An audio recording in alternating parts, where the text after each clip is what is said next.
লাস্তা আলাইহিম বিমুসাইতির ইল্লা মান তাওয়াল্লা ওয়া কাফার। আল্লাহ রাব্বুল আলামিন বলেন, হে নবী, আপনাকে আমি দারোগা পুলিশ করে পাঠাইনি যে মানুষ পিটিয়ে হেদায়েত করা লাগবে, কোনো দরকার নেই। বলিল হাক্কু মির রাব্বিকুম ফামান শাআ ফালিয়ুমিন ওয়া মান শাআ ফালিয়াকফুর। হক কথাগুলো তুলে ধরবেন, যার ইচ্ছা হয় সে কবুল করবে, যার ইচ্ছা হয় সে নাফরমানি করবে। ইন্না আ'তাদনা লিয-যালিমিনা নারা, অবশ্যই আমি আল্লাহ জালিমদের জন্য আগুন তৈরি করে রেখেছি। বলেন নাউজুবিল্লাহ। হক কথা বলার পরে আল্লাহ কেন জালেমদের নাম দিলেন? এইদিকে তাকান। আল্লাহ এই কারণেই দিয়েছেন, যারা হক কথা শোনার পরেও মুখ ফিরিয়ে চলে যায়, আল্লাহর ভাষায় তারা কিন্তু জালেম। কথা বুঝতেছেন? আল্লাহর ভাষায় তারা কি? জালেম। ফাইন্নামা আলাইকাল বালাগু ওয়া আলাইনাল হিসাব। নবী, আপনার দায়িত্ব শুধু পৌঁছিয়ে দেওয়া, আর হিসাব নেওয়ার দায়িত্ব কার? এই জন্য আমাদের যতটুকু সাধ্য আছে, ক্যাপাসিটি আছে, যেভাবেই হোক আমরা পৌঁছিয়ে দেব সঠিকভাবে। যেহেতু সামনে রমজান মাস, রমজান মাস আসলে একটা আয়াত বেশি শোনা হয়।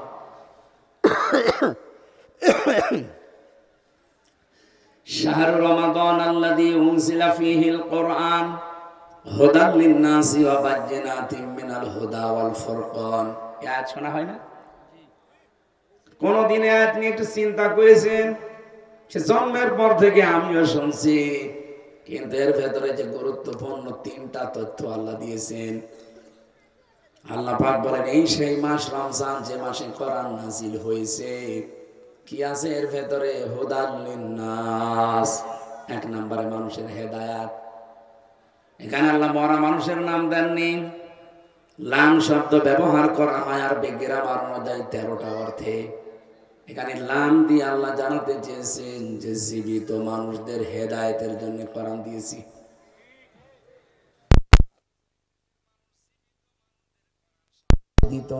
দিত না বলতে 14 জায়গায় পারমিশনের ব্যবস্থা করেছিল। যেহেতু এই সিস্টেম আল্লাহ বাতিল করে দিয়েছেন অলরেডি, এখন এটা আর নেই। আগামীতে কিয়ামত পর্যন্ত বাংলাদেশে আল্লাহর কোরআনের কথা বলতে গিয়ে কারো অনুমতির সিস্টেম যেন চালু না হয়। অনেকে বলছে যে ওরা তো অনুমতি দিত, আমরা হলে আর দেবই না। একটা কথা বললেন আপনি, এটা অন্তত নির্বাচনের পরে বলতে পারতেন। এটা আগে বলা আপনার ঠিক হয়নি। কোরআন শরীফে বাধা দেওয়া মানে হামজাকে বাধা দেওয়া কি? বলেন বলেন, আপনি পারবেন তার সাথে বাধা দিয়ে? আপনার মাথার ভেতরে যেগুলো আল্লাহ কন্ট্রোলে রেখে দিয়েছেন, ফ্রন্টাল লব, অক্সিপিটাল লব, প্যারাইটাল লব, মোটর কর্টেক্স, সেন্সরি কর্টেক্স, লব, এরকম 7টা জিনিস আল্লাহ মাথার ভেতরে, এক একটায় 70,000 তার সেট করা আছে। বিজ্ঞান এখন প্রমাণ করছে, একটা তার যদি অকেজো হয়ে যায় আপনি পাগল হয়ে যাবেন, আপনি মাস্তানি করেন। আমির হামজাকে বাধা দিচ্ছেন না, আপনি সরাসরি বাধা দিচ্ছেন একেবারে আমার আল্লাহকে। কারণ কোরআনে কারীম নাজিল করেছেন তিনি, প্রচার করার দায়িত্ব আমার আল্লাহর। ওনার যেহেতু শানে খাটে না, উনি নওগাঁর এই নজিপুর বদনিতলা বামইল এসে বলতে পারবে যে আমার বান্দারা আমি নাজিল করলাম, এটা মেনে নাও, এটা সম্ভব? আর এটা ওনার শানে যায়।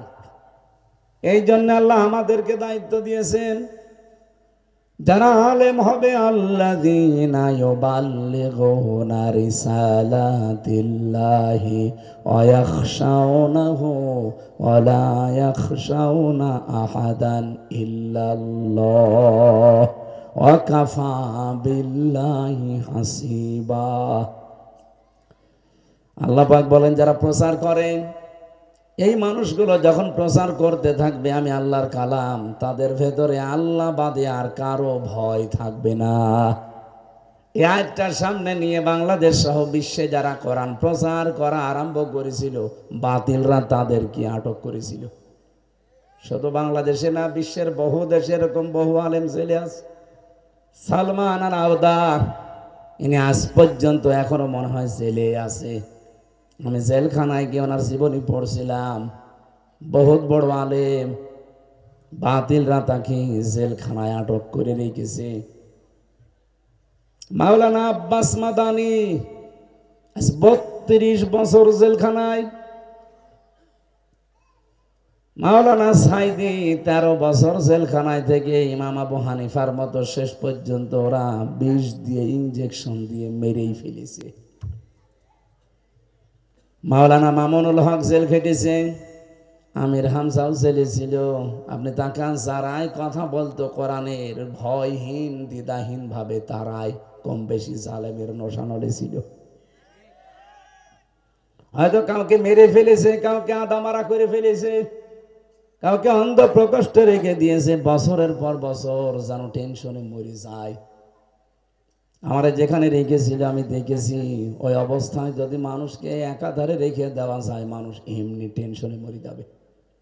24টা ঘন্টা যদি আপনাকে একটা রুমের ভেতরে, তাও রুম কারে, এদিকে 3.5 হাত, এদিকে 1.5 হাত, এতটুকু একটা জায়গা, সামনে আবার টয়লেট দেওয়া আছে, কোনো জানালা দরজা দেওয়াল কিছু নেই।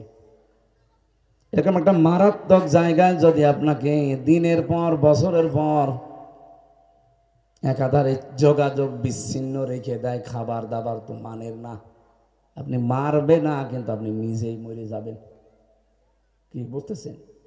আপনাকে মারা লাগবে না, আপনি নিজেই মরে যাবেন। কত রকমের রোগগুলো আমাদের শরীরে বাসা বেঁধেছিল, এখনো পর্যন্ত আমরা সুস্থ না।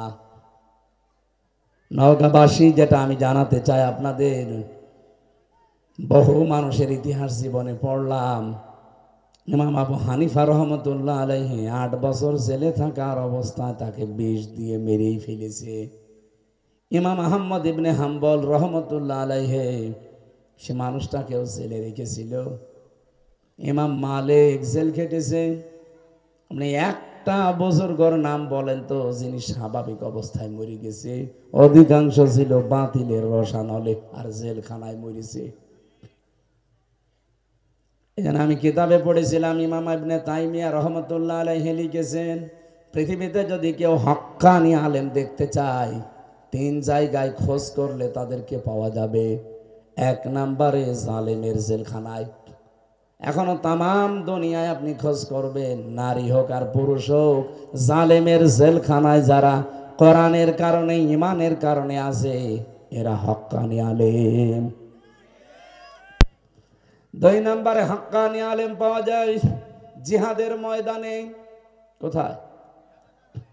3 নম্বরে হক্কানি আলেম পাওয়া যায় মাটির নিচে, তার মানে কবরে। এই 3টা জায়গা ছাড়া বাকি যেখানে আছে সেখানে বাতিলের কোনো টার্গেট নেই। কথা বুঝতেছেন? যে কথাটা পর্যন্ত নিয়ে আসতে চাই, আল্লাহ রাব্বুল আলামিনের কন্ট্রোলে যেহেতু সব কিছুই আছে, এ মাথাটার ভেতরে একটু মাঝে মাঝে লক্ষ্য করলে আপনি সেজদা দিতে বাধ্য হবেন। আমার মনে হয় শুধু চামড়াটুকু খুলে ফেললে দেখবেন পুরাটা আমাদের শরীরে খালি তার, তার মানে রগ। এত বেশি রগ দেওয়া আছে 3.5 হাত বডির ভেতরে। যদি কেউ 12 কিলোমিটার একাধারে রগগুলো সাজাতে থাকে, 12 কিলোমিটার পার হয়ে যাবে শুধু শরীরের রগ দিয়ে। আর বিজ্ঞান জানিয়েছে, একটা রগ যদি আপনার অকেজ হয়ে যায়, দুর্বল হয়ে যায়, আপনি পাগল হয়ে যাবেন। আর এগুলো সব কার হাতে? আরো জোরে বলেন। আমাদের এই যে হাতের আঙ্গুলের ভেতরে আমার আল্লাহ একটা জিনিস দিয়ে রেখেছেন, 153টা রেখা আছে। আশ্চর্যের বিষয়, কারো রেখার সাথে আজ পর্যন্ত পৃথিবীতে কারো রেখা মেলে না। যদি এটা মিলে যেত, কারো জমি জায়গা থাকতো, কত জাল দলিল করে নিয়ে নিতাম। কি এমনি থাকে না। 2 নম্বরে মানুষের চামড়ার মিল নেই। আমার চামড়া মাওলানা মুয়াজ্জেমের চামড়া মনে হচ্ছে দেখতে একরকম, কিন্তু ওনার চামড়া কেটে যাক, আমার চামড়া নিয়ে লাগিয়ে দেবেন, জোড়া তো লাগবেই না, আরো পছন্দ ধরবে। অথচ আমার শরীরে, ওনার শরীরে চামড়ার সংখ্যা আছে ৯,৭৬৮ প্রকার। কত? আপনি চিন্তা করতে পারেন, এতগুলো চামড়া আমার ৩.৫ হাত বডিতে, কিন্তু কোন জায়গার সাথে কোন জায়গার চামড়ারও মিল নেই। এক একটা চামড়ার গুণাগুণ এক এক রকম। সব জায়গার চামড়া যদি এক হয়েছে, তো আপনার হাতের তালুতে যে চামড়া আছে, ওপরের অংশেরটা যদি নিচে দিত, জীবনে কিছু ধরতে পারতেন, আর ধরলেও আপনি টিকে থাকতে পারতেন। কারণ এর উপরে যত ঝড় ঝাপটা যায়, উপরের উপরে এত যায়।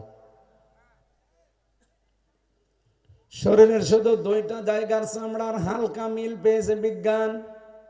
একটা এই যে হাতের উল্টা পিঠ যেটা, আর কাঁধের উপরে যে চামড়াটা আছে এইটা।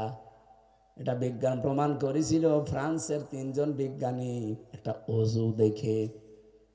নদীতে পাশ দিয়ে যাবার সময় দেখে এক মুসলমান নদীতে অজু করছে। অজু করতে করতে মানুষ কিন্তু এই আঙ্গুল দিয়ে এভাবে ঘাড় মাসা করে না, এই তাকাচ্ছে। এই দৃশ্য দেখার পরে 3 জন দাঁড়িয়ে গেছে। লোকটাকে ডেকে বলছে, ভাই আপনি কোন গবেষণাগারে গবেষণা করেছেন? আপনি তো আমাদের বাবা। কিসের গবেষণা? আপনি এই যে এখানে হাত দিয়ে পানির যে ছোঁয়া দিলেন, এটা কোথায় পেয়েছেন এই তথ্য? আপনি মনে হয় আমাদের চাইতেও বেশি গবেষণা করেন। আমরা আজ 12 বছর একাধারে চামড়া নিয়ে গবেষণা করছিলাম, যে এক এক জায়গার চামড়া তো এক এক রকম, তো মিল আছে কোনটার দেখি। সর্বশেষ আমরা পেয়েছি এই হাতের উল্টা পিঠের চামড়া আর এই কাঁধের এই চামড়া একরকম। যদি কেউ 5 থেকে 6 বার দিনে রাতে 24 ঘন্টায় এখানকার পানি নিয়ে এখানে লাগাতে পারে, তাহলে তার এখানে যে রগগুলো আছে এগুলো সতেজ থাকবে, এগুলো অকেজ হবে না। আমরা 12 বছর গবেষণা করে করে এই তথ্যটা পেয়েছি, আর এসে দেখছি আপনি আগেই তথ্য বের করে ফেলেছেন, আপনি আমাদের বাপ। লোকটা বলছে, আমি গ্রাম্য মানুষ, বাপ না দাদা জানি না, তবে সিস্টেম আমার না, এ সিস্টেম আমার নবী 1500 বছর আগে আমারে শিখিয়েছে। এই জন্য একটা জায়গার চামড়া শুধু একটু আলাদা, একটু হালকা মিলে, তাছাড়া বাকি ৯,৭৬৮ প্রকারের চামড়া কোনোটা মিলছে না। আমি একটা আয়াত পেয়েছি এই তথ্যে, ওয়ালা তাজিরু ওয়াজিরাতু বিজরা উখরা। এই ভালো করে খেয়াল করেন, আল্লাহ পাক বলেন কেউ কারো বোঝা বহন করবে না। যদিও রাজশাহী, খুলনা এই 2-3 বিভাগের মানুষেরা অনেক সচেতন আছে, বিশেষ করে চট্টগ্রাম, সিলেট আর এই যে ময়মনসিংহ, এই 3 বিভাগের লোকের তো বিশ্বাসই যে বাবা ছাড়া পার হওয়া যাবে না। অনেকেই মনে করে যে বাবা আছে, আমার চিন্তা নেই। আর ওই বাবাগুলো ওদেরকে বোঝায়, তোর কোনো টেনশন নেই, আমি কিয়ামতে তোরে পার করে দেব। পানির নিচে বাতি জলে, ঝড় বাতাসেও লেবে না, এমন বাবার মুরিদ আমি, নামাজ রোজাও লাগে না। কি বাবার মুরিদ হয়েছে দেখেছেন? একটু খেয়াল করে শুনবেন, আপনাকে আমি একটা তথ্য এখান থেকে দেব। আল্লাহ বলেন কেউ কারো বোঝা বহন করবে না, তার উৎকৃষ্ট প্রমাণ তোর চামড়া। তোর শরীরের চামড়া মুয়াজ্জিমের সাথে মেলে না, লাগিয়ে দিলেও পছন্দ ধরবে। হ্যাঁ, চামড়া যদি ভালো বানাতেই চান, তাহলে আমার শরীরের কোনো চামড়া এনে আমার এই কাটা জায়গায় লাগিয়ে দেবেন, ভালো হয়ে যাবে। কি কথা বুঝতেছেন? এই ঘুমিয়ে পড়লে কথা বুঝতেছে? ওনার চামড়ার সাথে আমারটা মিলছে না, দিলে পছন্দ ধরে যায়। আর উনি আমারে বোঝায় কিয়ামতে তোর পাপের বোঝা আমি বহন করে দেব, আর আমি বুঝে ফেলি ওটা একটা ভণ্ড আর আমি পাগল। বসেন, এরকম ভণ্ড আর পাগল দেশে নেই। আরো জোরে বলেন। কারো উপরে ভরসা করে লাভ নেই, আপনি নিজের কাজের উপরে ভরসা করবেন। আপনার যতটুকু কাজ কারবার আল্লাহ কিয়ামতে ওইটার উপরে ভিত্তি করে হয় জান্নাত না হয় জাহান্নাম দেবে। এর চাইতে আমি আর স্পষ্ট বলতে পারলাম না। এরপরেও যদি কেউ পরিবর্তনের নিয়ত না করেন, আমার মনে হয় আজরাইল দেখার আগে আপনি আর ভালো হবেন না। আপনি তো এখনো ভরসা করে আছেন না আমার বাবা আছে। কিসের বাবা আপনার? বলেন তো, বাবা বেশি হওয়া ভালো না খারাপ? যার বাবা বেশি তার জন্মের সমস্যা নেই। আপনার বাবা লাগে কয়টা?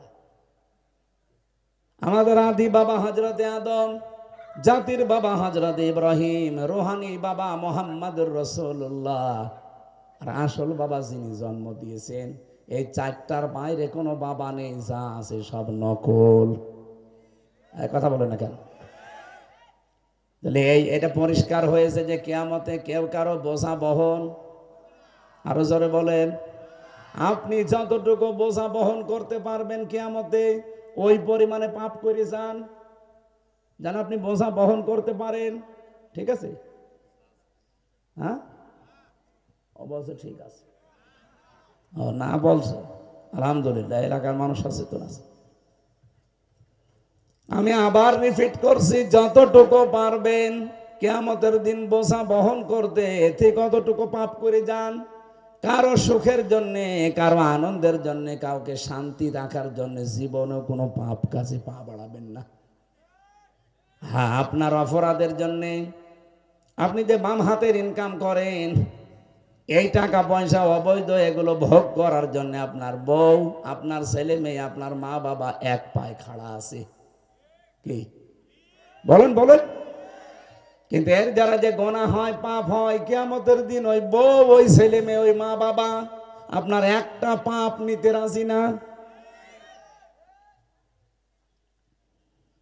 এইটার নাম দুনিয়া।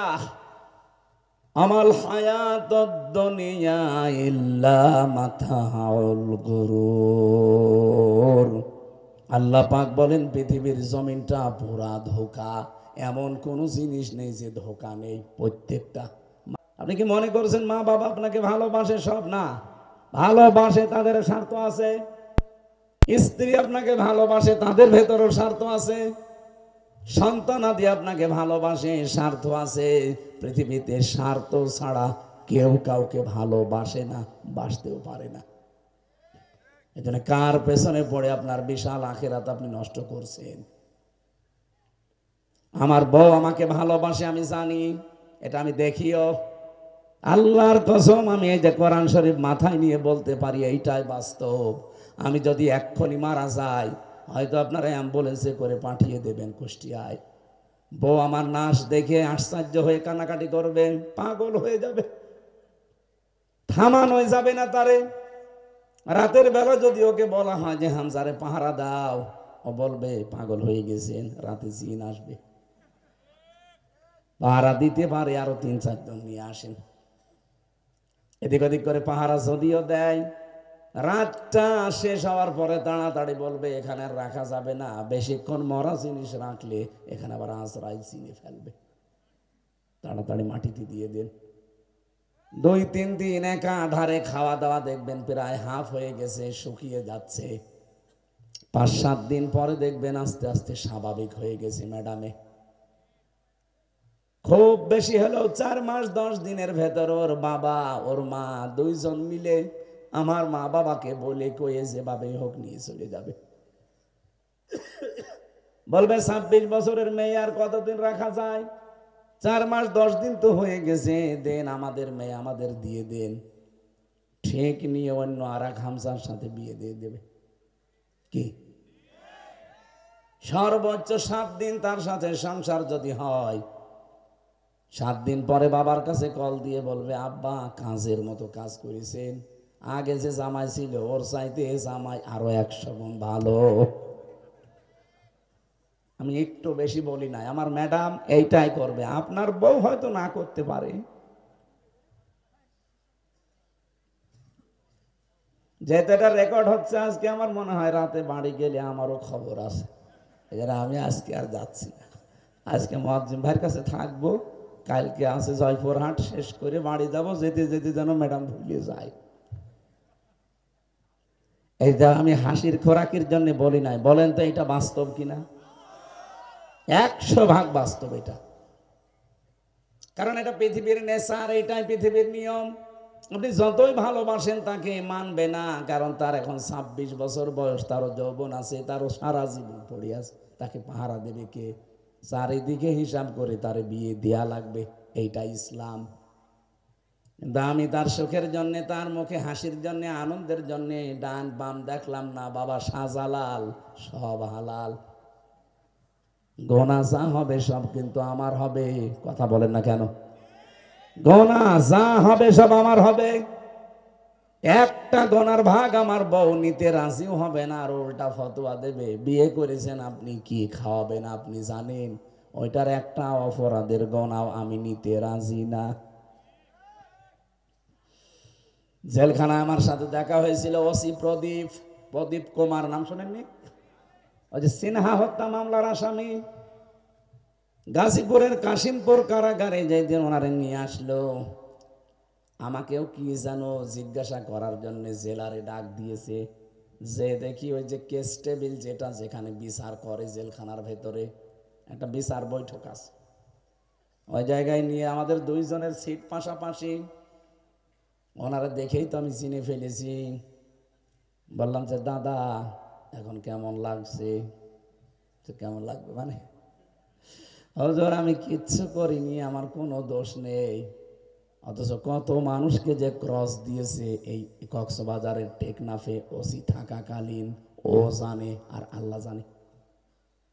এত মানুষকে দুনিয়া থেকে বিদায় করে দিয়েছে শুধু প্রমোশন পাওয়ার জন্যে। কত হাজার কোটি টাকার মালিক হয়েছিল ওই শয়তান। পরবর্তীতে এই যে ওর বউ, তো এখন আর বউ নেই, কারণ এখন আর খোঁজ খবর নিতে গেলে তারও সমস্যা। 2 হাত দিয়ে কামাই করেছিল, কি করলেন আপনি?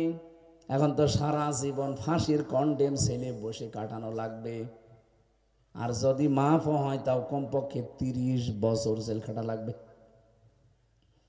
তারপরও তো হাসিনা থাকলে হয়তো, হাসিনা নেই, ও নেই, তার মানে দুনিয়ার জীবনটা ওর শেষ। এই হায়াত আর গরুর, হায়াতের দুনিয়ার পর আল্লাহ গরুর শব্দটা দিয়েছেন। আমি গরুর নিয়ে চিন্তা করেছিলাম, আল্লাহ আমার মা বাবাও কি ধোকা, এটা কেমন কথা? এত কষ্ট করে পেটে বহন করেছে 10 মাস 10 দিন, ডেলিভারির কষ্ট সহ্য করতে গিয়ে 57 ইউনিট কষ্ট পেয়েছে আমার মা। কত? এই এদিকে তাকান। একটা মানুষকে সর্বোচ্চ 45 ইউনিট কষ্ট দিলে লোকটা মরে যাবে, অথচ আমার মা আমাকে পেটে নিয়ে দুনিয়ার মুখ দেখাতে গিয়ে 57 ইউনিট কষ্ট পেয়েছে। 2 বছর একাধারে আমাকে দুধ খাওয়িয়েছে, রাত দিন মিলে। আমার এই ছোট্ট বাচ্চার বয়স এখন 5.5 মাস। ওর দিকে আমি মাঝে মাঝে দেখি রাতের বেলায়, যে রাত 3টা 4টায় বাড়ি যায়। ওর পেছনে যে শ্রম দেওয়া লাগে ওর মায়ের, মাঝে মাঝে আমার মনে হয় ওরা যদি আমার পেটে হতো, ওর আমি এক আষাঢ়ে মেরে ফেলতাম। সে রাত 8টা 9টা থেকে কান্না আরম্ভ করে, রাত 2টা 3টা 4টা পর্যন্ত ছাতা কেঁদেই যায়। যদি শুইয়ে রাখবেন কাঁদবে, যদি কোলে করে নিয়ে ঘুরিয়ে বেড়ান তখন আর কাঁদে না। কতক্ষণ আপনি রাত জেগে থাকতে পারবেন? তাই 1 দিন 2 দিন হলে তো হয়, আর 5.5 মাস বসে থাকলে শুয়ে থাকলে কান্না। উঠে আপনি হেঁটে বেড়াবেন ঘরের ভেতরে বারান্দায়, তখন আবার কোনো কান্না নেই। মাঝে মাঝে ওরে বলেই আপনার ধৈর্য পারে। এই জন্যেই নবীজি আপনাদের মর্যাদা 3 গুণ বেশি দিয়েছে। আমার ডেলিভারির কষ্ট নেই, পেটে রাখার কষ্ট নেই, দুধ খাওয়া নেই যে প্রতিদিন রাত দিন মিলে 8-10 বার খাওয়াতে আছেন। আর বাকিগুলো তো বলা গেল না, কত কষ্ট তার পেছনে। রব্বুল আলামিন এই জন্যই মার মর্যাদা বাবার চাইতে 3 গুণ বাড়িয়ে দিয়েছে। এত কষ্ট সহ্য করছে এই মানুষটা, আর এই মা কেউ আল্লাহ গরুর বলে, বলল মা ও ধোকা, এ কেমন কথা? কোরআনের আয়াতটা আমার কেমন যেন লাগে। পরবর্তীতে একা একা থাকলে আমি ভাবলাম না কথাটা ঠিক আছে। আমি আমার 3 পুরুষ মিলাই মাঝে মাঝে, এই এদিকে তাকান, আমার বাবার নাম জাহান আলী সর্দার, রিয়াজউদ্দিন সর্দার, তার বাবার নাম জাহান আলী সর্দার, তার বাবার নাম নমাজ আলী সর্দার। এরপরে আমি আর চিনি না, আর আমার জানাও নেই। আল্লাহর কসম, এই যে কোরআন শরীফ আমার সামনে, নমাজ আলীর বাবা মরে গেছে, আমি ওনার নামও জানি না আর দেখিও নি। এখন ওই লোকটা যদি কবর থেকে এখন এসে কুষ্টিয়ায় বলে যে এই 2 তলা বাড়ি আমার, এই ভিটা আমি বানিয়েছিলাম, এখানে আমি থাকতে চাই, বলেন তো দাঁত মুখ সব খুলে ফেলবো না? যে ভণ্ডামি করার জায়গা পান না। কিসের নমাজ আলীর বাপ আপনি? আমি তো নমাজকে চিনি না। আপনার যদি থাকার জায়গা না থাকে, সর্দারপাড়া মসজিদ আছে, ওই মসজিদে রাতে বারান্দায় একটু থাকেন, সকালবেলা কেটে পড়বেন, এই এলাকায় যেন আপনাকে না দেখি। কারণ নমাজ আলীর বাবা যে বয়সে মারা গেছে, যতদিন আগে, ওই বয়সের মানুষ এখন দুনিয়ায় আর নেই, কারণ ওনাকে আমরা এখন আর কেউ চিনিও না। বাংলাদেশের মানুষেরা, নওগাঁর মানুষেরা ভাবেন তো নিজের দিকে তাকিয়ে, আপনি যদি খুব বেশি হলেও 100 বছর পরে এই নওগাঁ নজিপুর বাজারে আসেন, এই বামইলে এলাকায় এসে বলেন যে এই বাড়ি আমার, এই জমি জায়গা আমি কিনেছিলাম, ওই সময় যারা এখানে বাস করবে, আল্লাহর কসম আপনাকে বাড়িতে উঠতেও দেবে না। এদের পেছনে পড়ে কোন কারণে? ডান হাত বাম হাত দেখেন না? 2 হাতের ইনকাম করে সম্পদের পাহাড় গড়ে আপনি কি করবেন? হ্যাঁ, যদি আপনি কিয়ামত পর্যন্ত হায়াত পেতেন, তাহলে আমি একটা ছাড় দিতাম যে করেন। কিয়ামত পর্যন্ত না বসে আছেন, উঠে দাঁড়াবেন, সে গ্যারান্টিও হাতে আছে। আছে। এই জন্য দায়িত্ব হচ্ছে আমাদের আপনাদের কাছে পৌঁছিয়ে দেওয়া। মানা না মানার ব্যাপার যেহেতু আপনাদের, আমি আমার মন থেকে আজকে আয়াত থেকে যে তাফসীর পড়েছি, বুঝেছি, আমি যতটুকু বোঝাতে পারি আমার মন থেকে বলছি। আপনি নীরবে নিস্তব্ধভাবে দিলের কান লাগে একটু শোনেন, দেখেন আপনার জীবনে পরিবর্তন আসবেই আসবে। কারণ কথাগুলো সরাসরি কার? আমি হামজা তো অ্যাডভার্টাইজ করছি মাত্র।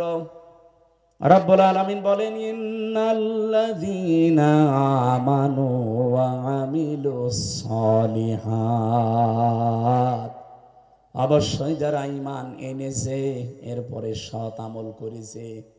আবার এদিকে থেকে আল্লাহ কি বড় কোরআন শরীফের কোন জায়গায় এমন আয়াত দিয়েছে যারা ঈমান পেয়েছে?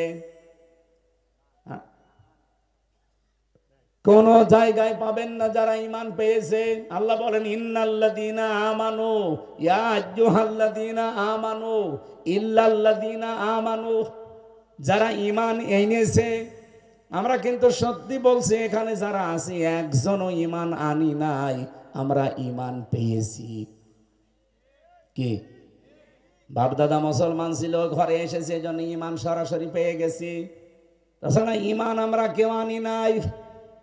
ঈমান যারা এনেছিল, আপনি তাদের দিকে তাকান, ঈমানকে টিকিয়ে রাখতে গিয়ে এই মানুষগুলো কত কিছু ত্যাগ করেছে। এবার আসেন, ঈমান কি? এই পৃথিবীতে একজন ঈমানদার থাকাকালীন আল্লাহ এ দুনিয়া ধ্বংস করবেন না। নওগাঁবাসী, এটা রেকর্ড হচ্ছে আমার সামনে। 5,000 10,000 মানুষ না, 18 কোটি মানুষ আমি সামনে নিয়ে বলছি। একটা মানুষ তামাম দুনিয়ায় আল্লাহ আল্লাহ বলার মতো থাকলে আল্লাহ এই দুনিয়া ঠিক রাখবেন। যেদিন দেখবে আল্লাহ বলার মতো একজনও নেই, আল্লাহ বলেন আমার এই পৃথিবী আর দরকার নেই, সব টুকরা টুকরা করে ফেল। নবীজি জানিয়েছেন, একজন ঈমানদারের মূল্য কাবা শরীফের চাইতেও বেশি, এমনকি জিবরাইল ফেরেশতার চাইতেও বেশি। কি মর্যাদা ঈমানদারের! উলাইকা হুম খায়রুল বারিয়া, বারিজন মানে সৃষ্টি, খয়ের আখিয়ার থেকে সর্বোত্তম সৃষ্টি যত আল্লাহ বানিয়েছেন, সব চাইতে সর্বোত্তম সৃষ্টি হচ্ছে ইমানদাররা। কারা? ইমান কি এটা?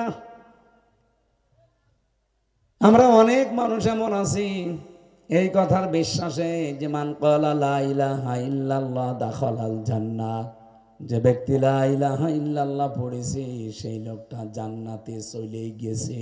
না যাবে? হ্যাঁ, আলেম না, না যাবে না, দাখালা এটা মাঝি, চলে গেছে। প্রশ্ন আসতে পারে আমরা তো এখনো মরি নাই, তে জান্নাতে গেলাম কি করে? জবাব হচ্ছে সত্যি যদি কেউ লা ইলাহা ইল্লাল্লাহ এই বাক্যটা যেভাবে পড়া দরকার, যেভাবে বিশ্বাস করা দরকার, যেভাবে কাজ করা দরকার, এই তিনটা বিষয় সামনে নিয়ে করতে পারে, আল্লাহ পাক গ্যারান্টি দিয়েছেন সে যেন জান্নাতে চলে গেছে। এবার আসেন, আমরা লা ইলাহা ইল্লাল্লাহ মুখে পড়েছি না পড়ি নাই? বলেন বলেন, আরো জোরে বলেন। বিশ্বাসও করি না করি না? 100% আমাদের বিশ্বাস আছে যে লা ইলাহা, কোন ইলাহা নেই, ইল্লাল্লাহ আল্লাহ ছাড়া। এ পর্যন্ত বিশ্বাস করেন তো যে কোন ইলাহা নেই ইল্লাল্লাহ আল্লাহ ছাড়া? রব্বুল আলামিন বলেন 3 নম্বরে তোমাকে কর্মজীবনে, প্র্যাকটিক্যাল লাইফে, বাস্তব জীবনে এটা সেট করে দেখানো লাগবে। এই জন্যে ইকরার বিল লিসান বলা হয়, তাসদিক বিল জিনান বলা হয়, আমল বিল আরকান বলা হয়। যত রকম আল্লাহ দিয়েছেন এই কালেমার ভেতরে, যত হুকুম আহকামের ভেতরে লুকিয়ে আছে, সবগুলো দুনিয়ার জীবনে আপনাকে মেনে আল্লাহকে দেখানো লাগবে। এই তিনটা যখন এক জায়গায় হবে তখন আপনি জান্নাতে অলরেডি চলে গেছেন। আজকে যে হাদিস পড়লাম নবীজির, হযরতে আলী থেকে বর্ণিত, ইউশিকু আইয়াতি আলান নাসি জামানুন, হযরতে আলী বলেন নবীজির কাছে আমি শুনেছি যে অতি শীঘ্র এমন একটা জামানা তোমাদের উপরে ছায়া ফেলবে। এই এদিকে তাকান, এমন একটা জামানা তোমাদের উপরে অতি শীঘ্র ছায়া ফেলতে যাচ্ছে, লা ইয়াবকা মিনাল ইসলামি ইল্লা রাসমুহু, ওই দেশে তখন ইসলাম থাকবে শুধু নামে, আর ইসলামের কোনো কিছু বাকি থাকবে না। আমার তো মনে হচ্ছে 1500 বছর আগে নবীজি যে কথা বলেছেন, যেহেতু উনি জীবনে কোনোদিন মিথ্যা কথা বলেনি, এইটাও মিথ্যা হবে। বলেন বলেন। আল্লাহর নবীর প্রথম কথা ছিল লা ইয়াবকা মিনাল ইসলামি ইল্লা ইসমুহু, ইসলাম থাকবে কিন্তু ইসলামের কোনো নাম গন্ধ আপনি পাবেন না খুঁজে। ওয়ালা ইয়াবকা মিনাল কোরআনি ইল্লা রাসমুহু, কোরআন শরীফ থাকবে কিন্তু কোরআনের কোনো রসম নিয়ম নীতি থাকবে না। বাংলাদেশ একটা দ্বিতীয় বৃহত্তম মুসলিম দেশ, তাম পৃথিবীতে যত দেশ আছে 2য় নম্বরে আমরা মুসলমানের সংখ্যায় বেশি এই বাংলাদেশে। কথা বুঝতেছেন? এই কথা বুঝেন? 96% আমরা এখানে মুসলমান দাবি করছি, অথচ নবীজি বললেন এমন একটা জামানা আসবে, ওই জামানায় কোরআন থাকবে কিন্তু একটা রসম নিয়ম নীতি থাকবে না। বাংলাদেশের সাথে আমি মিলিয়ে দেখেছি, এদেশে 96% আমরা মুসলমান। কোরআন শরীফে 500 আইন দিয়েছেন আল্লাহ। দুঃখজনক হলেও সত্য, এই দেশের 56,000 বর্গ মাইলে একটা কোরআনের আইন চলে না। তাহলে হাদিসটা 100% মিলে যাচ্ছে না? বলেন বলেন বলেন। না, এবার কোরআনের আইন চলে না মানে কোনটা চলে আপনি বলেন? যতটুকু হালকা পাতলা ছিল জালেমরা 15.5 বছরে তাও পাল্টিয়ে ফেলেছে। 3 নম্বরে পেয়েছি মাসাজিদুহুম আমিরাতুন ওয়া হিয়া খারাবুম মিনাল হুদা। এই বসেন, গুরুত্বপূর্ণ কিছু মেসেজ আজকে এখান থেকে নিয়ে যাওয়া লাগবে। নাকি মাসের কাহিনী শুরু করব? তাফসীর মাহফিল লিখে দিয়েছেন, আমি তো তাফসীরের দিকে এগিয়ে যাচ্ছি। নবীজি বলেন মাসাজিদুহুম আমিরাতুন, বড় বড় মসজিদ তৈরি হবে, বিশাল বিশাল মিনার বানাবে। আমিরাতুন ওয়া হিয়া খারাবুম মিনাল হুদা, কিন্তু সেখানে হেদায়েত থাকবে না, হেদায়েত সব বের হয়ে চলে যাবে। বাংলাদেশে এরকম মসজিদ নেই। কোথায়?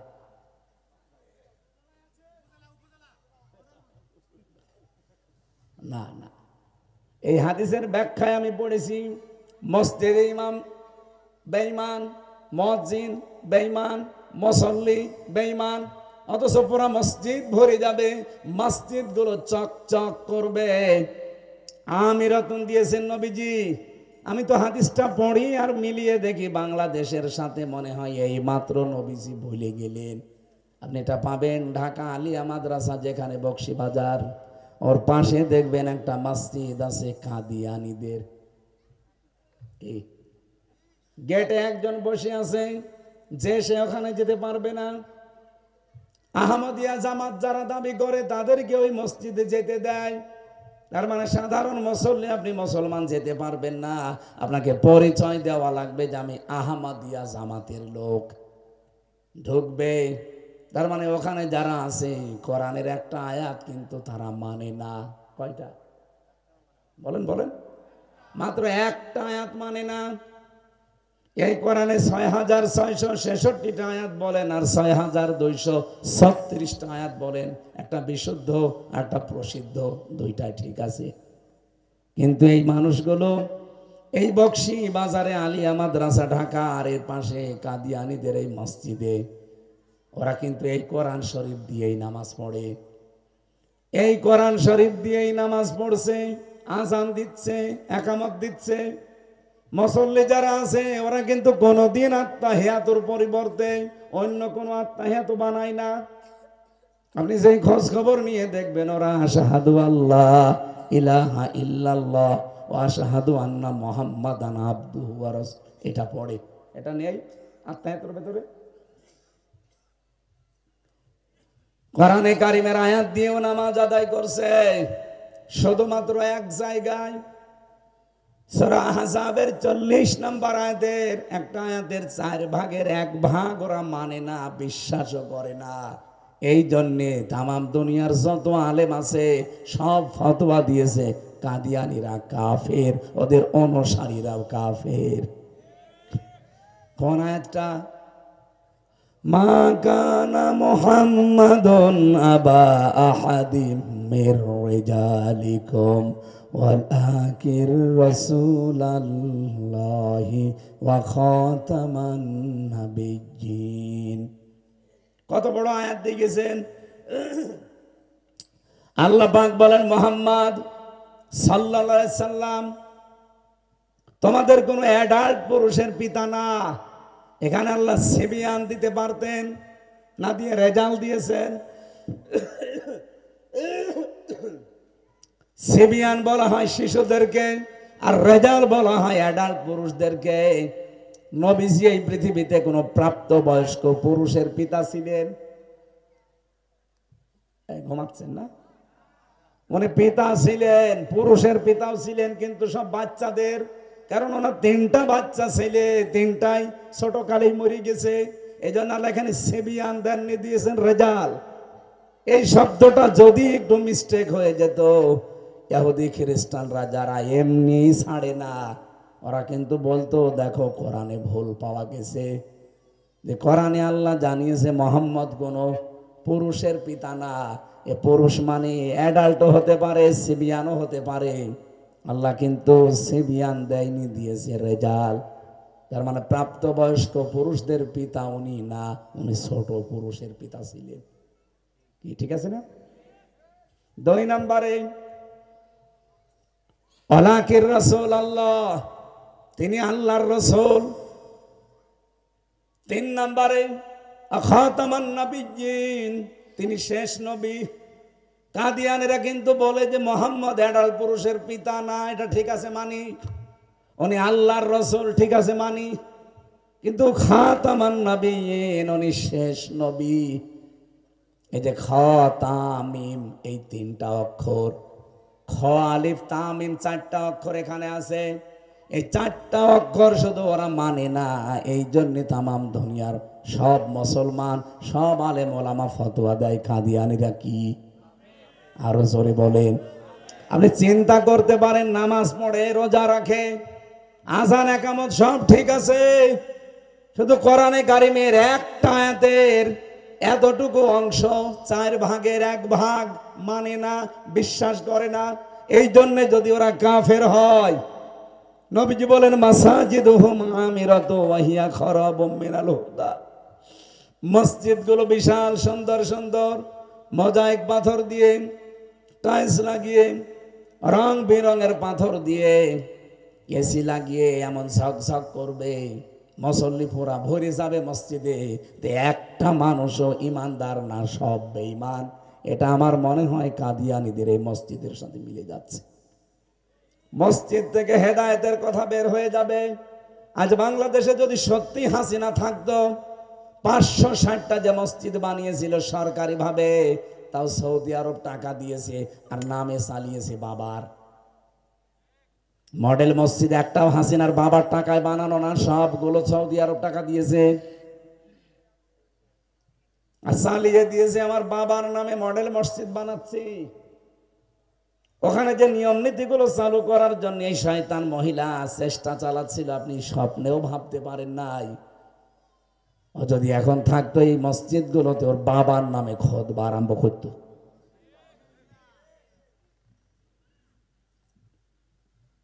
খুতবার ভেতরে আপনি একজনের নামে দোয়া করতেই পারেন।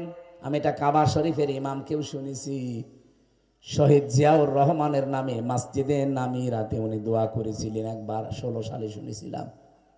কাবার ইমাম আরাফাতের ময়দানে, এই যে পাশে যে মসজিদে নামিরা, খুতবা দিচ্ছিলেন, ওখানে শহীদ জিয়াউর রহমান এই নামটা উচ্চারণ করে একটা আরবিতে দোয়া পড়লেন, আল্লাহ তার মাথার উপরে তোমার কুদরতের ছায়া বৃদ্ধি করে দাও।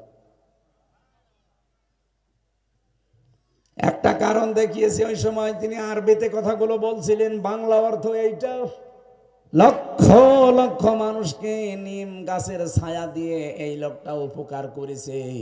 এই মরুভূমির ভেতরে আরাফাতের ময়দানে হাজার হাজার লক্ষ লক্ষ নিম গাছ লাগিয়েছিল, যেটা শাজারাতু জিয়া বলা হয়। কে লাগিয়েছে? জিয়াউর রহমান। কাবার ইমাম ওই নাম ধরেই দোয়া করেছিলেন যে হাজারো মানুষের মাথার উপরে যিনি ছায়া দিলেন, আল্লাহ তুমি তার কুদরতের ছায়া তার মাথার উপরে দিও। আর মসজিদ বানিয়ে আপনি বাবার নামে খুতবা আরম্ভ করতেন। এরপরে খুতবাগুলো ইমাম সাহেবদেরকে লিখে লিখে পাঠাতেন যে এইভাবে বলা লাগবে। এই জন্যই তো খারাবুম মিনাল হুদা। নবীজি বলেন মসজিদগুলো ঝকমক করবে, দেখতে আকর্ষণীয় মনে হবে, কিন্তু হেদায়েতের একটা কথা সেখান থেকে বলা যাবে না, ওখান থেকে হেদায়েত আগেই বের হয়ে যাবে। উলামাউহুম শাররুম মিন তাহতি আদিমিস সামা। ওই দেশে আলেমরা ওই দেশের মানুষের কাছে সবচাইতে বড় ঘৃণার পাত্র হয়ে দাঁড়াবে। আর যেটা বাংলাদেশে আরম্ভ হয়েছিল, এই কথা বলে না কেন? আসমানের নিচে জমিনের উপরে ওই দেশের সবচাইতে ঘৃণিত মানুষদের তালিকা বানাবে ওই জালেমরা আলেমদেরকে। তাকান, আলেমদের নামে যে মামলাগুলো দেওয়া আরম্ভ করেছিল, আগামী 10 বছর এভাবে থাকলে আগামী প্রজন্ম আলেমদেরকে ধর্ষকই বলতো। মাওলানা মামুনুল হক ধর্ষণ করেছে, এই মামলা আপনারা দেন। মাওলানা সাইদি ধর্ষণ করেছে, এই মামলা আপনারা দেন। আরে ভাই, শয়তানও বিশ্বাস করে না। আরে ভাই, আমার মতো একটা ছোট মানুষ, আমি সাইদি সাহেবের তুলনায় কি তার পশমের তুললেও না? বলেন তো, এখন যদি কেউ বলেন যে আগস্টের 5 তারিখে দেশটা স্বাধীন হয়ে গেছে, 5, 6, 7 এই 3 দিন কোন সরকার ছিল? এক কথা বলেন না কেন? ছিল না। অনেকে যা মনে তাই করে ফেলেছে অলরেডি। বাংলাদেশের বহু জেলাতে অনেক জালেমকে পিটিয়ে চৌরাস্তার সাথে টাঙিয়ে নিচ দিয়ে বাঁশ দিয়েছে। এটা আমাদের ঝিনাইদহের এক জায়গায় দেখেছি, আবার ছোট ঠ্যাং কেটে ফেলেছে। বলেন তো, এই যে কঠিন পরিস্থিতি, যারাই করেছে তো নাই তো মরতো না। এভাবে বহু জায়গায় আমি পেয়েছি। এখন যদি কেউ এই মুহূর্তে আপনাদের কাছে বলে যে আমির হামজাও এই স্বাধীনতা যুদ্ধে, যে আগস্টের 24-এ যেটা গেল, এই যুদ্ধেও মানুষের বাড়ি ঘরে আগুন লাগিয়েছে, মানুষের মেয়েদেরকে নিয়ে ধর্ষণ করেছে, বিশ্বাস করবেন? আমার মতো একটা মানুষকে আপনি বিশ্বাস করতে পারছেন না। আর আল্লামা সাঈদীর বিরুদ্ধে 50 বছর পরে এসে মামলা দিল, আর আপনি বিশ্বাস করেন যে না, ও করলেও করতে পারে। আপনি দেখেছেন যে মামলাটা সর্বশেষ ছিল, আল্লামা সাঈদীর নামে সর্বশেষ মামলা ছিল ধর্ষণের মামলা। একটা মহিলাকে পিরোজপুর থেকে সাজিয়ে লিখিয়ে পড়িয়ে নিয়ে এসেছিল মুখস্থ করিয়ে। ওই মহিলাকে অ্যাডভোকেট তাজুল ইসলাম যিনি মামলায় জিজ্ঞাসা করছে, এই মেয়ে মাওলানা সাঈদী ধর্ষণ করেছে? বলছে জি হ্যাঁ। তোমার ডেট অফ বার্থ কত, জন্ম তারিখ? বলছে আমি 1975 সালে জন্মগ্রহণ করেছি। ধর্ষণ করেছে কত সালে? 1971 সালে। অ্যাডভোকেট তাজুল ইসলাম বলেছিল, মাননীয় আদালতে পয়েন্ট একটু লিখে রাখেন। ও কি বলে? জন্ম 75-এ, ধর্ষিতা হয়েছে 71-এ, ওটাকে রুহের জগতে। ওই দিনই তো মামলা ঢিসমিস হয়ে যাওয়ার কথা। বলেন বলেন, কিন্তু দেবে কি করে? সব তো সাজানো নাটক, সবগুলোই সাজানো। এ ট্রাইব্যুনালও সাজানো, বিচারও সাজানো, বিচারপতিও সাজানো, সাক্ষীও সাজানো, রায়ও সাজানো। কারণ দাদা যা বলে দেয় তাই করে। বলেন না তো ওই দিন রায় থাকার কথা, ঢিসমিস হয়ে যাওয়ার কথা না? বিচারপতি কালামানিক ছিল ওই সময়, এখন তার বিসি উড়ে গেছে। এই শয়তান ওই দিন বলেছিল সাঈদীকে আমি ফাঁসি দিতে, এই পয়েন্টটার কারণে। কারণ জন্ম 75-এ, ধর্ষিতা হয়েছে 71-এ, এ সাথে আমি রায় দেব কি করে? কিন্তু আমার জীবনে আফসোস যে আমি সাঈদীকে ফাঁসি দিতে পারলাম না। বলেন নাউজুবিল্লাহ। এই জন্য এই ট্রাইব্যুনালের মাধ্যমে যত মানুষ বিদায় নিয়েছে সবগুলো শহীদ। শহীদ আল্লামা দেলাওয়ার হোসাইন সাঈদী, শহীদ মীর কাসেম আলী, শহীদ আব্দুল কাদের মোল্লা, শহীদ মাওলানা মতিয়ার রহমান নিজামী, শহীদ কামরুজ্জামান, শহীদ আলী আহসান মুজাহিদ, শহীদ ওই যে চট্টগ্রামের যেটা সালাউদ্দিন, হ্যাঁ সালাউদ্দিন কাদের চৌধুরী। একটাকে আমি শহীদ বলতে না বলে পারি না, কারণ প্রত্যেকে জালেমের জুলুমের শিকার। এখনো জিন্দা শহীদ জেলখানায়, আজ 14 বছর পচতেছে, ওনাকেও জিন্দা শহীদ বলা হয়। জনাব এটিএম আজহারুল ইসলাম। এখনো পর্যন্ত কিছু জালেমদের দোসর আছে, বিশেষ করে মুনাফিক বলি আমি তাদেরকে। এই শয়তানগুলো কথা তুলছে যে উনি সাজাপ্রাপ্ত, এই জন্য ওনাকে জামিন দেওয়া হচ্ছে না। আপনি মানুষ, আপনি নিজেও জানেন যে হাসিনার হিংসার বশবর্তী হয়ে রাগ করে তাদেরকে এই কাজটা করেছে, ওদের জীবন শেষ করে দিয়েছে। কারণ হাসিনার রাগ যার ওপরে তার জীবনই শেষ। সরঞ্জিত বাবু বলেছিল না যে বাঘে ধরলে ছাড়ে, হাসিনা ধরলে। ও যার উপরে চোখ পড়েছে তার এই দুনিয়া থেকে শেষ করে দিয়েছে। আমার উপরে হালকা চোখ পড়েছিল, আমারও 3 বছর খেয়ে ফেলেছে।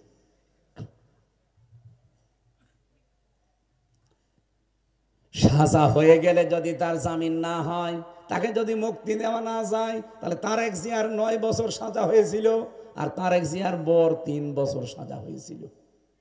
একথা বলছেন এখন। তাদেরকে কি করে আপনি জামিন দেবেন? তাদের যদি জামিন হয়, এটিএম আজহারুল ইসলামকে ওই কায়দায় জামিন দেওয়া লাগবে। যারা এগুলো ছড়াচ্ছেন আমার মনে হয় তারা ওই ভারতের 5 আটা গোলাম। কালকের দিন পরে 25 তারিখে আবার রায় আছে। অনেকে মনে করছে কিছুই তো হচ্ছে না। আরে ভাই, ধৈর্যের পরীক্ষা দিচ্ছে একামতে দিনের যারা আছে তারা। আমির জামাত ডাক্তার শফিকুর রহমান অলরেডি ঘোষণা দিয়েছে 25 তারিখে কিন্তু অনেক কিছু দেখতে পারবেন। অনেকে মনে করছে যে এটা মনে হয় মুখের কথা না। ইমান যাদের আছে এদের মুখের কথা আর মনের কথা এক। এই জন্য দেশটা যেন অস্থিতিশীল হয়ে না যায়। আমরা আশা করব হাসিনা যেহেতু নেই, সে যেহেতু অবৈধ ছিল, তার রায় তো অবৈধ ছিল। আমার উপরে যে রায় দিয়েছিল আমারটাও অবৈধ ছিল।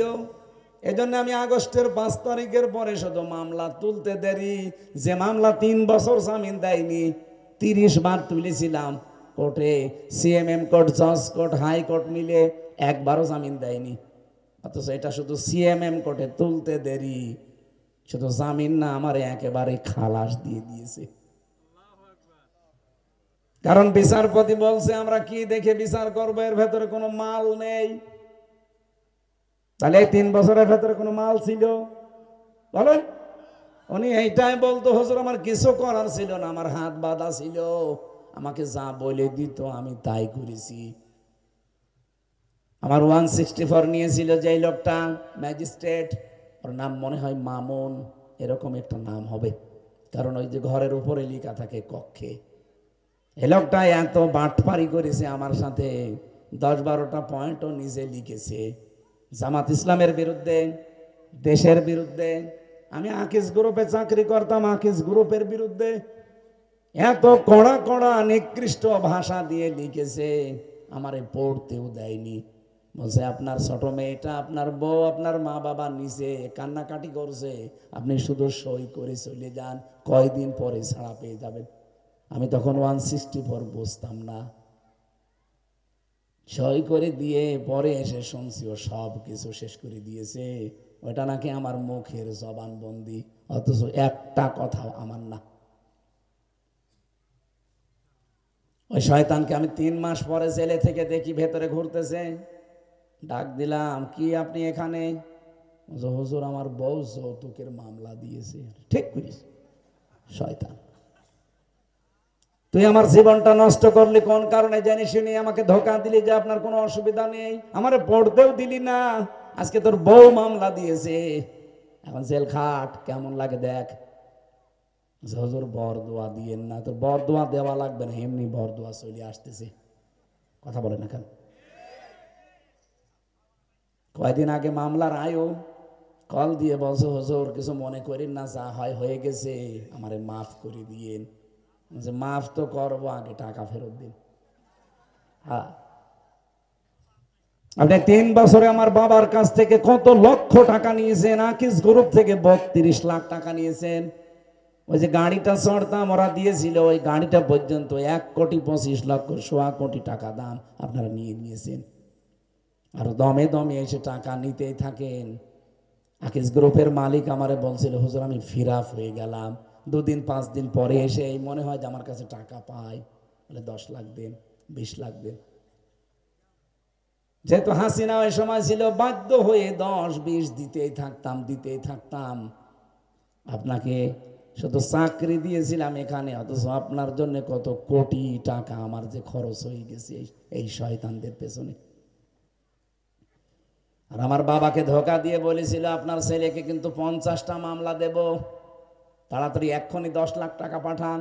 বাবা তো গ্রাম্য মানুষ, কৃষক, এদিক ওদিককে হাত মাত দিয়ে মানুষের কাছে ধার ধর করে বলছেন নেন, মামলা দিয়েন না। ও শয়তানরা টাকাও নিয়েছে, পরের দিন আবার মামলাও দিয়েছে। তাও মামলা তো সহজ মামলা দে না, দিয়েছে আনসারুল্লাহ বাংলা টিমের প্রধান। আমি ও সাতাশে কি আমি জানি না। এই দেশে জঙ্গি নাটক সাজিয়ে দেশটাকে আবার অস্থিতিশীল করার চেষ্টা আছে হাসিনা। বিশেষ করে এই ট্রেনিং একটা যখন কাজে লাগছে না, এই 2-3 দিন ধরে এখন কিন্তু আর একটা কায়দা কৌশল করছে। আমার নবীকে ওরা নিজেরা গালি দিয়ে আমাদেরকে রাগাতে চাচ্ছে। মনে করছে মুসলমানেরা এবার একটা বিশৃঙ্খলা করবে, মানুষকে হত্যা করে ফেলবে, আর এইটা আমরা বিশ্বের মিডিয়াকে দেখাবো যে এই দেখেন বাংলাদেশে আবার উগ্রবাদ, জঙ্গিবাদ মাথা ছাড়া দিয়ে উঠেছে, হাসিনা ছাড়া কন্ট্রোল হবে না। অথচ জঙ্গি বলে এই দেশে কিচ্ছু নেই, সব ওদের সাজানো। বাংলার মুসলমানের রেকর্ড হচ্ছে। বলেন তো, বাংলাদেশে যদি জঙ্গি থাকতো, এই 7 মাসে একটা জঙ্গি ধরা পড়েছে? বলেন বলেন। তার মানে সব ওদের বানানো নাটক। বলেন, এই নাটক লিখতো যে সে পালিয়েছে, যাদেরকে দিয়ে নাটক মঞ্চস্থ করতো তারাও পালিয়েছে। এই জন্য এখন আর জঙ্গিও নেই, ধরাও পড়ে না। ভালো মানুষ ধরে নিয়ে যায় বাড়ি থেকে, ওই মাটির নিচে যে আয়না ঘর আছে আমি নিজে দেখেছি, ওই শয়তানরা 2 মাস 5 মাস 1 বছর রেখে দেয়, হাতের নখ চুল দাড়ি গোপ সব বড় বড় হয়ে যায়। তখন একবার 2 বছর পরে 1 বছর পরে বের করে বলে, এই দেখেন বিশাল জঙ্গি, অথচ কিছুই না। যদি কিছু হয়তো আল্লাহর কসমে 7 মাসে অন্তত একটা জঙ্গি ধরা পড়তো। আপনারা জঙ্গি মনে করেন কাদের? যারা মানুষকে কোপ দেয়, বোমা মারে। কথা বলেন না কেন? বলেন বলেন। তাহলে বাংলাদেশে এখন তো জঙ্গি তারা যারা আগস্টের 5 তারিখের আগ পর্যন্ত মানুষকে কুপিয়েছে। এই ভিডিওগুলো নেই। ছাত্র ছাত্রীদেরকে যারা কুপিয়েছে এরা বড় জঙ্গি। এই কথা বলেন না কেন? এরা বড় জঙ্গি না? এই জন্যই তো নিষিদ্ধ হয়ে গেছে। আপনারা নিজেরা জঙ্গি বলে আলেমদেরকে নিষিদ্ধ করতে চেয়েছিলেন, আল্লাহ পুরা উল্টি আপনাদের নিষিদ্ধ করে দিয়েছে। সবচাইতে বড় জঙ্গি এখন ওই দলের লোক। এখন ওদের পরিচয় পর্যন্ত দেওয়া নিষেধ। কেউ যদি বলে এই দেশে এখন দাঁড়িয়ে যে আমি ওই দলের লোক, ওরে পিটিয়ে মানুষ জঙ্গি বলে মেরে ফেলবে। কারণ আল্লাহ বানিয়েছে তাদেরকে পুরা উল্টিয়ে।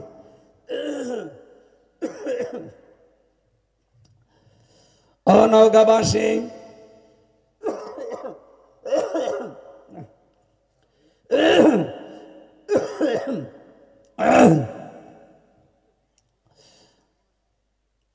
আমি যে কথাটা তুলেছিলাম,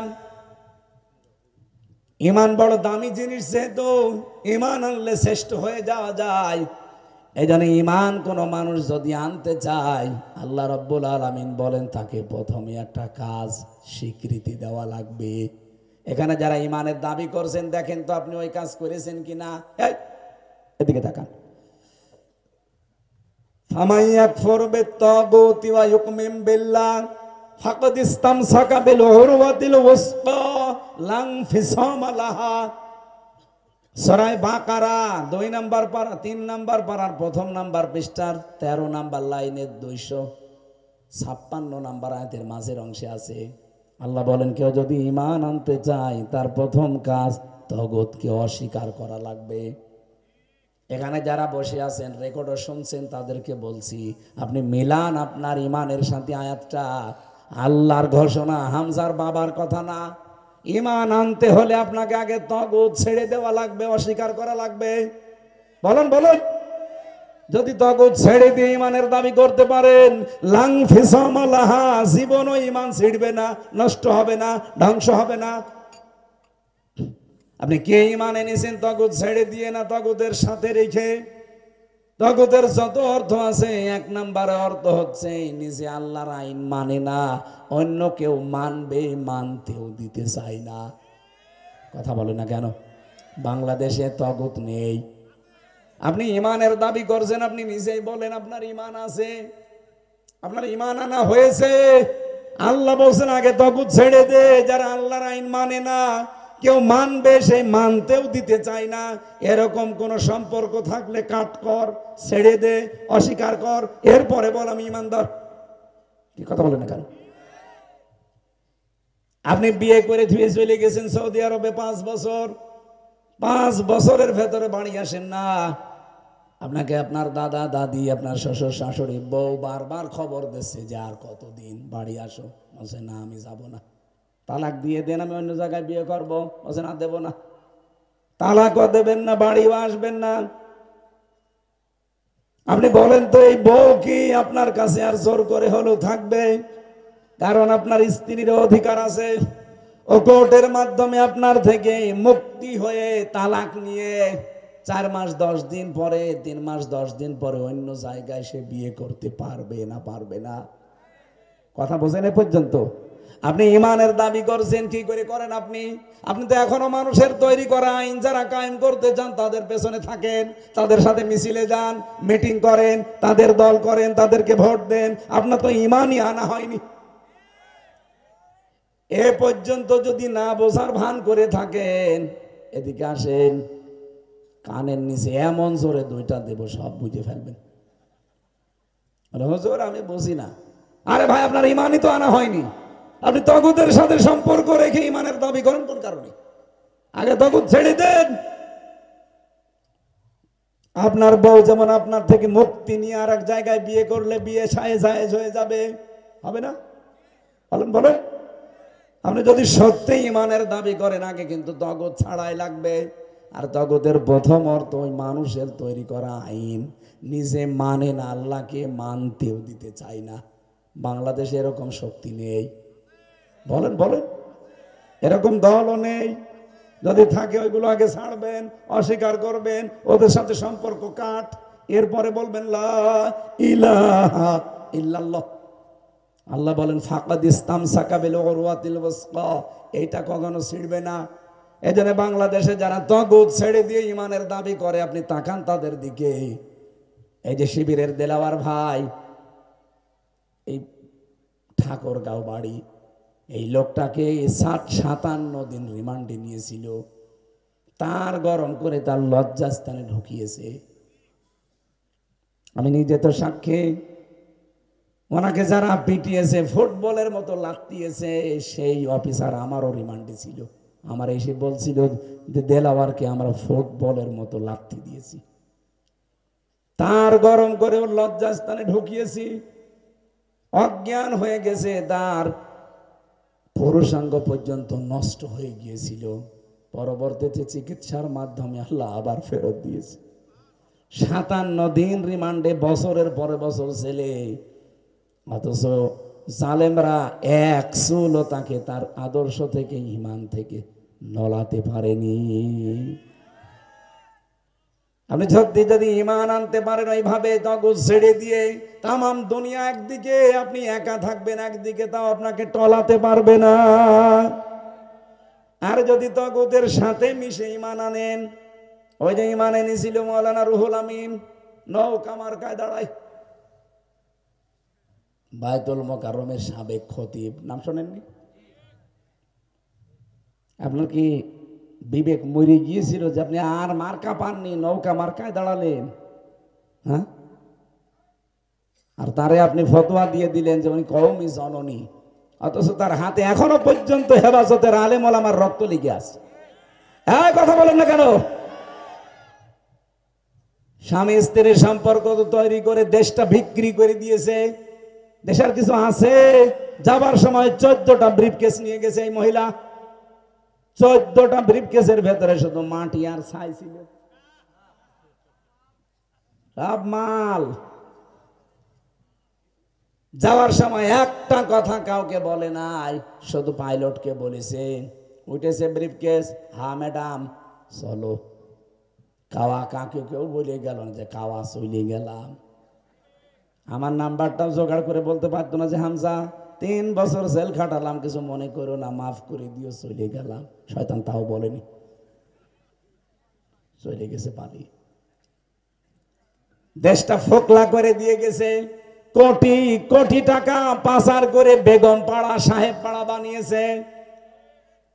শুধুমাত্র পাবনার রূপপুর থেকে ওনার ছোট বোন ৭৬,০০০ না ৮৬,০০০ কোটি টাকা মারিংকাটি করেছে।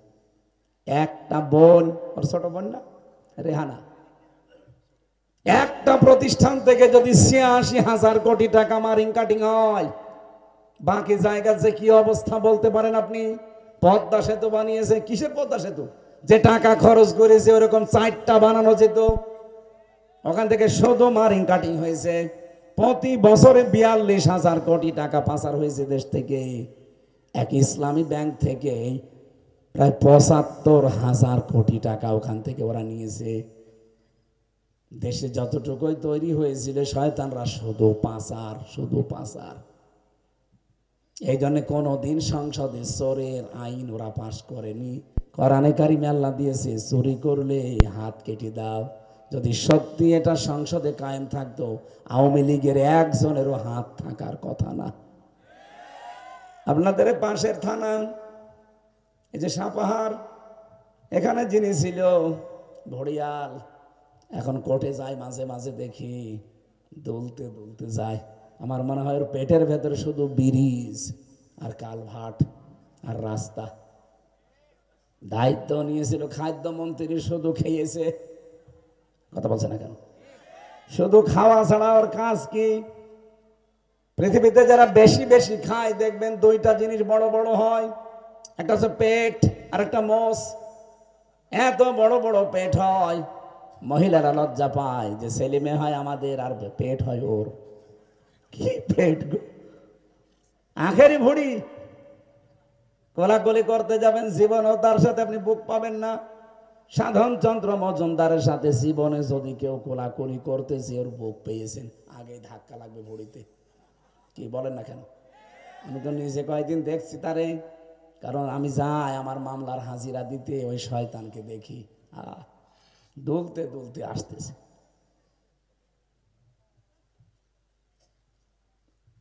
আমি আবার বলছি, ইমান কিন্তু আমাদের এখনো আনা হয়নি। ইমান কি এই জিনিসটা আমি বোঝাচ্ছিলাম। ইমান আপনাকে আনতে হলে আগে তগুত ছেড়ে দেওয়াই লাগবে, নয়তো আপনি টিকে থাকতে পারবেন না।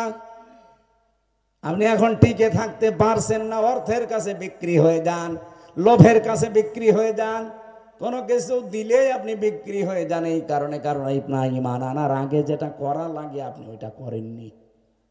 আমি কি বোঝাতে পেরেছি? তাহলে ইমান আনতে হলে আগে কি ছাড়া লাগবে? আরো জোরে।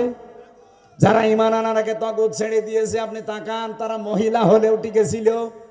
আমি একটা বই পড়ছিলাম কারাগারে রাত দিন, জাইনাব আল গাজালির। একটা মেয়ে লোকের ইমান যে এত শক্ত হতে পারে, 7 বার পড়েছিলাম বইটা আমি ভেতরে। মাঝে মাঝেই মনে হয়তো আল্লাহ, একটা মহিলা এত শক্ত ইমান আনতে পারে।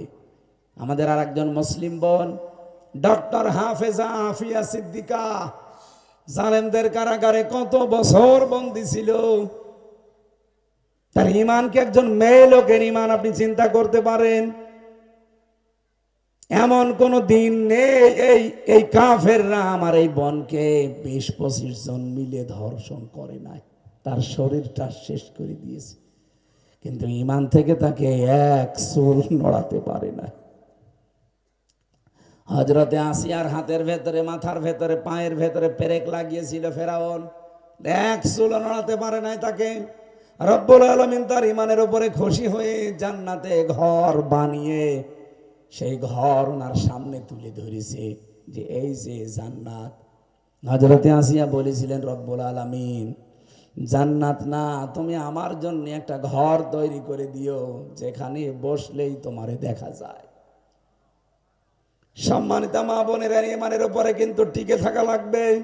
আমি আর একজন মহিলার জীবনী পড়েছি, হযরতে খাদিজাতুল কুবরা। হযরতে আসিয়া তো জান্নাত চেয়েছিলেন, আল্লাহর কাছে একটা ঘর বানিয়ে দাও। আর খাদিজার জন্য আল্লাহ নিজে ঘর বানিয়ে তারপরে পাঠিয়ে দিয়েছেন জিবরাইলকে দিয়ে। ঘর নিজে বানিয়েছেন, জিবরাইলকে বলেছে যা আমার আসিয়া, আমার খাদিজাকে সালাম দেবে আর বলবে এই ঘর আল্লাহ তোমার জন্য বানিয়েছে অলরেডি। অথচ খাদিজাতুল কুবরা জীবনে 1 ওয়াক্ত নামাজ পড়েননি, একটা রোজা রাখেননি, একটা বার হজ করেননি, 1 টাকা যাকাতও দেননি, জীবনে একদিনও পর্দায় থাকেননি। কারণ এই বিধানগুলো নাজিল হয়েছে সব তার ইন্তেকালের পরে। কি কারণে তাকে আল্লাহ জান্নাতে ঘর বানিয়ে পাঠিয়ে দিয়েছেন? আমি তার পুরা জীবনী পড়ে একটা কারণ পেয়েছি, কারণ তিনি সব সময় স্বামীর পেছনে শ্রম দিতেন। তার জীবন যৌবন অর্থ সম্পদ যা আল্লাহ দিয়েছে সব আল্লাহ এই মহিলা তার স্বামীর জন্য দিয়েছিলেন। আল্লাহ পাক এত বেশি খুশি হয়েছেন এই মেয়েটার উপরে, স্বামীর কারণে রব্বুল আলামিন নিজে জান্নাতে ঘর বানিয়ে তার জন্য পাঠিয়ে দিয়েছেন। মা বোন যারা এসেছেন, শুধু নামাজ পড়ে, শুধু এই রমজানের রোজা রেখে, শুধু কালো বোরকা পরে জীবনও জান্নাতে যেতে পারবেন না। স্বামী যদি জায়েজ কাজে আপনার উপরে নারাজ থাকে, আপনার জন্য জান্নাত হারাম। কথা বলেন না কেন? এই জন্য স্বামীর মন মতো চলবেন যদি এটা ইসলামের নিয়মে হয়। আর ইসলামের বহির্ভূত কোনো কাজের আদেশ দিলে স্বামী না, স্বামীর বাপ দিলেও মানা যাবে না। এই জন্য আশা করছি আপনারা এই বিষয়টার সামনে খুব খেয়াল রাখবেন, কারণ হাজারো স্বামী আজ মানসিক রোগী হয়ে যাচ্ছে শুধু স্ত্রীর খারাপ ব্যবহারের কারণে। এরকম স্বামী এখানে নেই? কারা আছেন হাত তোলেন তো? না, এই এলাকা ভালো আছে আলহামদুলিল্লাহ।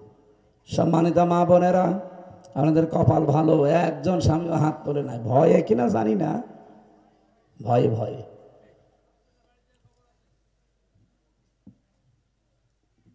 খাদিজার জন্য যদি আল্লাহ নামাজ না পড়ে, রোজা না রেখে, হজ না করে, যাকাত না দিয়ে, পর্দা না করে, শুধু স্বামীর পেছনে সময় দিয়ে, তাকে উৎসাহ দিয়ে, তার খেদমত করার কারণে যদি জান্নাতে ঘর বানিয়ে পাঠিয়ে দিতে পারে, আপনি এমন কিছু করতে পারেন না? স্বামী যদি আপনার জন্য বাইরে থাকে, ও যদি দিনের কাজে, ইসলামের কাজে, মানবতার কাজ করে বেড়ায়, আপনি পেছন দরজা দিয়ে তাকে সাপোর্ট দেবেন, সময় দেবেন, উৎসাহ দেবেন, আপনি খাদিজাতুল কুবরার সাথে জান্নাতে যেতে পারবেন। মেয়েদের আল্লাহ যেন খাদিজার মতো বানিয়ে দেয়, বলেন আমিন। সামনে রমজান মাস আসতেছে, শুধু যেই কয়দিন শরীর খারাপ থাকবে ওই কয়টা দিন বাদ দিয়ে একটা রোজা নষ্ট করবেন না। ফামান শাহিদা মিনকুমুশ শাহরা ফালিয়াসুম। রব্বুল আলামিন বলেন, পৃথিবীতে কেউ যদি রমজান মাস তোমরা পেয়ে যাও, সে যেন অবশ্যই রোজা রাখে। এজন্য সামনে আর ৬-৭ দিন আছে মাত্র।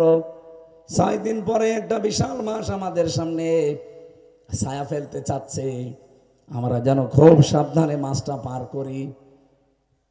মেয়েরা যারা রোজা রাখতে পারবেন না, 3 দিন, 5 দিন, 7 দিন, 10 দিন, যেই কয়টা পারবেন না, 11 মাস ধরে বাকি এই রোজাগুলো রেখে দেবেন। আর বাকি যেগুলো রাখলেন, যেগুলো পারেন না ওগুলো আবার রেখে দেবেন।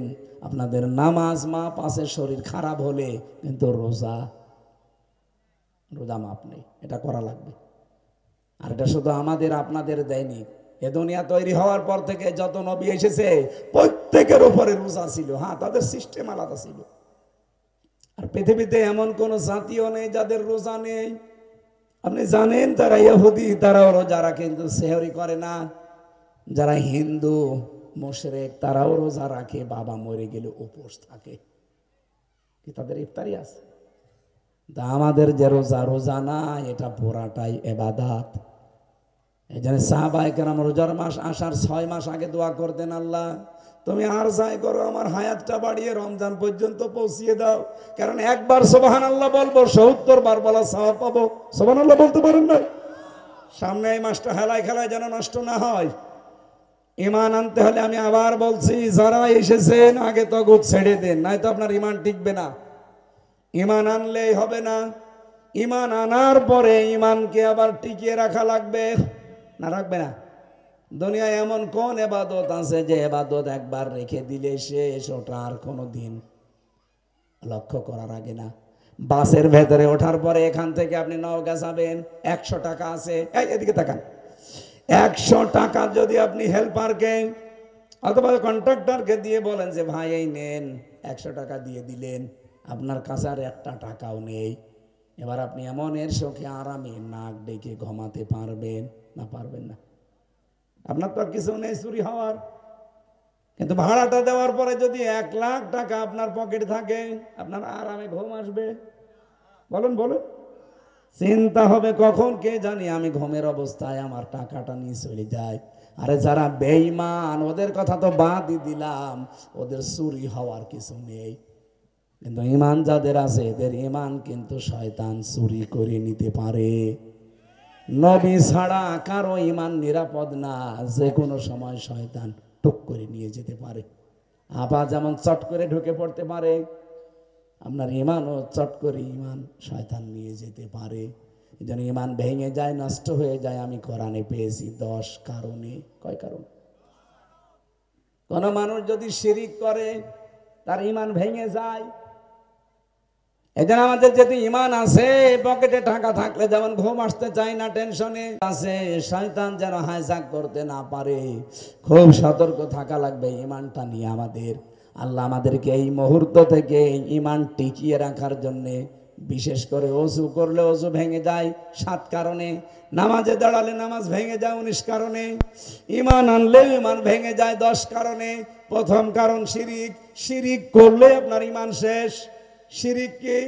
আল্লাহ যেটা পারে ওইটা অন্য কেউ পারে, এই বিশ্বাস করার নাম শিরিক। কি? ছেলে মেয়ে দিতে পারে কে? আরো জোরে বলেন। অন্য কেউ পারে। কোন জেতা পীর, মরা পীর, কোন বাবা, কোন তাবিজে আপেল পড়ায় পারে? কয়েকদিন আগে এক লোক এসেছিল, বলছো হুজুর আপেলটা পড়ে দেন, বাচ্চা হয় না। আমি মনে করছি বোধহয় সত্যি ছেলে মেয়ে নেই, কি করবো, আমি তো সূরা ফাতিহা পড়ে ফো দেব। আমারে বলছে এমন আপেল পড়বেন যেন ছেলে হয়। ও, আমি কি ডাউনলোড করে দেব? কেন? বলছে আমার পর পর 4টা মেয়ে আছে, ছেলে হয় না, এই জন্য এমন আপেল পড়িয়ে দেবেন যেন আপেল খাওয়ালে ছেলে হয়। আপেল দিলাম ফেলে। ফেলে দিলেন কেন? আপেল পড়া যদি ছেলে হইতো আমার 3টা মেয়ে হইতো না। ম্যাডামকে প্রতিদিন আপেল খাওয়াতাম। সন্তান দিতে পারে আপেলে? আরো জোরে বলেন, আরো জোরে। এই জন্য যেটা আল্লাহ পারে ওটা অন্য কেউ পারে না, এই বিশ্বাস আপনাকে করা লাগবে। যদি মনে করেন না অন্য কেউ পারে, আপনি মুশরিক, আপনার ঈমান ভেঙে গেছে। আলা লাহুল খালকু ওয়াল আমরু, এ জমিন বানিয়েছে যিনি, সৃষ্টি আইনও চলবে তার। সুতরাং আল্লাহর এই জমিনে আল্লাহ পাকের বানানো সৃষ্টিতে যদি অন্য কারো হুকুম আপনি চালাতে চান, আপনি মুশরিক। কথা বলেন না কেন? আর এই মুশরিক বাংলাদেশে বেশি। কালেমা পড়ে, আমিনান নাসি মান ইয়াকুলু আমান্না বিল্লাহ ওয়া বিল ইয়াউমিল আখির ওয়া মা হুম বিমুমিনিন। আল্লাহ বলেন অনেক মানুষ এমন আছে তারা বলে আল্লাহ তোমাকে বিশ্বাস করি, কিয়ামতেও বিশ্বাস করি। আল্লাহ বলেন এরা কিন্তু ঈমানদার না। সেই ঈমানদার বাংলাদেশে বেশি। কি কালেমা পড়েছি আমি ঈমানদার না? তাহলে গিরিশচন্দ্র সেনও কালেমা পড়েছিল, কারণ তাফসীর লেখার সময় আয়াতটা পড়েছিল ফালাম আন্নাহু লা ইলাহা ইল্লাল্লাহ। সূরা মুহাম্মাদের আয়াত পড়ে না, ও না পড়লে তাফসীর করলো কি দিয়ে? আব্দুল্লাহ বিন উবাই নবীর হাতে কালেমা পড়েছিল, কিন্তু লোকটা মুনাফিক। লোকটা কি? আমি আশা করব আমরা কালেমা পড়েছি বলে বসে থাকলে হবে না। ঈমান যে কখন চলে যাচ্ছে আপনি কিন্তু টের পাচ্ছেন না। যেন আজকে থেকে সিদ্ধান্ত নিয়ে যান, আল্লাহর আইন বাদ দিয়ে কারো বানানো আইন প্রতিষ্ঠার জন্য আমি এই দেশে আর কাজ করব না। আশা করছি আপনি বুঝেছেন। ঈমান ভাঙার এরকম কারণ আছে, আমরা 10টা পেয়েছি।